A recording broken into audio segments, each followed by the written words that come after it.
sedang jatuh cinta.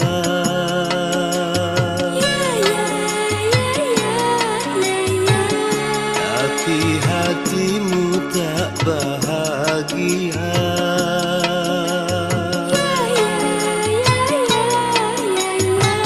Jangan kau merana dan putus asa, karena itu ujian cinta.